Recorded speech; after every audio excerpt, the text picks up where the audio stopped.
হরে কৃষ্ণ, রাধে রাধে বন্ধুরা। আজকে পুষ্প অভিষেক, জানুয়ারি মাসের 3 তারিখ। তো আমি এখন আরতি করতে এসেছি। এখন আমি ভগবানের আরতি দেখাচ্ছি। এখন আমি আরতি করেছি, আরতি করে প্রদীপের আতশ দেখাচ্ছি ভগবানের।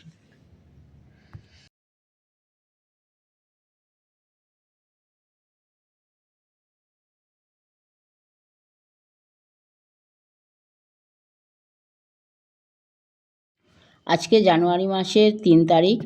তো প্রায় 40,000 ভক্ত গোপালপুর ইস্কন মন্দিরে এসছে। সবাই নাম সংকীর্তন করছে। তো এখন আবার সবাই প্রসাদ পাবে বলে অপেক্ষা করছে।